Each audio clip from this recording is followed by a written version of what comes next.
Well, welcome to the first edition of my GoToAK video blog. This is going to be some video blog where some talking head is sitting around a plain background. You can't just talk about going out to Alaska. You gots to go. We've got a lot of really cool trips planned for this summer, and we thought, well, maybe for the first one, we're going to kick off by me going to the driving range in Fairbanks. Road trip! I think it might be time to do a little drive-by of Denali. What do you say?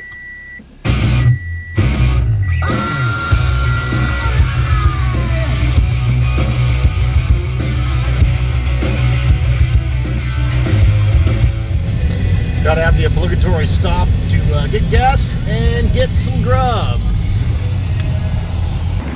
Sign up today for Big Market Rewards.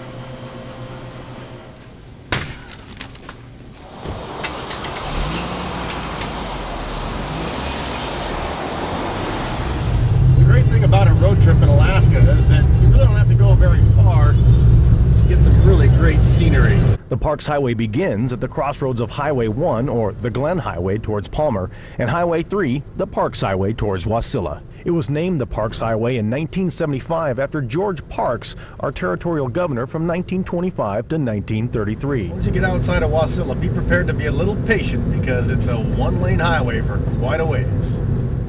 Yeah, can I hit it in the morning without giving you half of my dough? And even worse, if I was broke, would you want me? Now, I'll be the first one to admit, when I go on a road trip, I usually like to go fast on the side of not getting busted. So if you really want to open it up a little bit, it's going to take you till past Willow before you get to an area where it's pretty much wide open. The Parks Highway provides the most direct access to Denali National Park from either Anchorage or Fairbanks. Now it's right here where the junction between where you can go 14 miles that way to Talkeetna, go about another 300 miles towards Fairbanks that way, where we start to see the leaving the hustle and bustle of behind of the bigger city, and now we're starting to head off into the real rural stuff. Smile! Wait for the truck.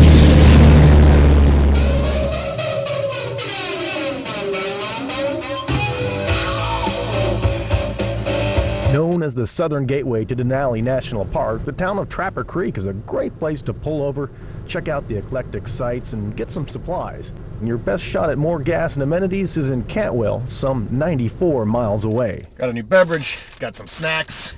We're back on the road. Now around mile marker 100 or so, just outside of Talkeetna, after you cross over the Susitna River, you start to see the changeover from the evergreens to the birch trees, and you start getting your first really good glimpses of McKinley and the mountains surrounding it.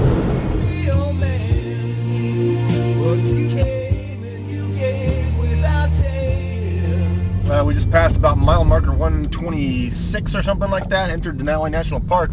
Let's get some views out here because the views are really starting to open up on the highway now. Fewer trees around. Let's check it out. Mount McKinley, or Denali as us locals call it, rises to 20,320 feet and can be seen from the highway, weather permitting, of course.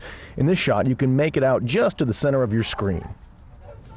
As you continue on, so do the mountain views. In fact, mountains will be with you on either side of the highway for the next 100 miles or so. And don't let this get by you. Hurricane Gulch.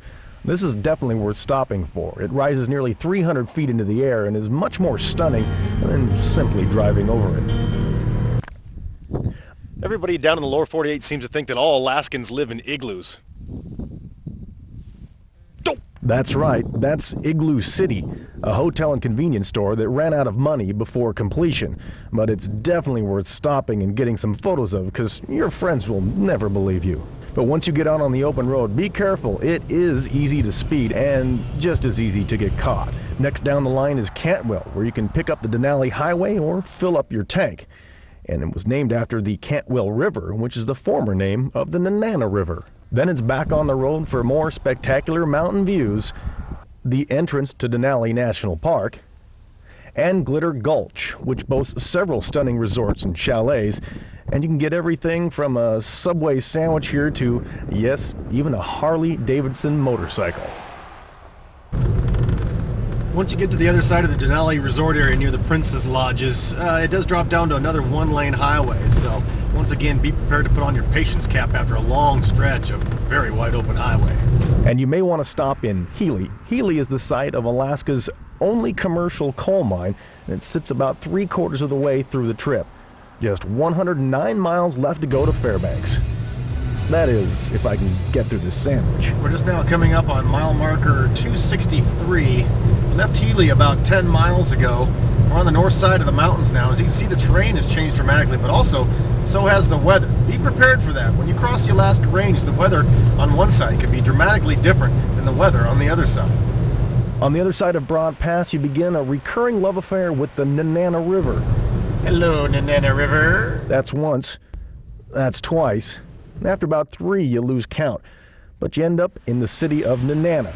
Nenana is the site of our yearly Ice Classic.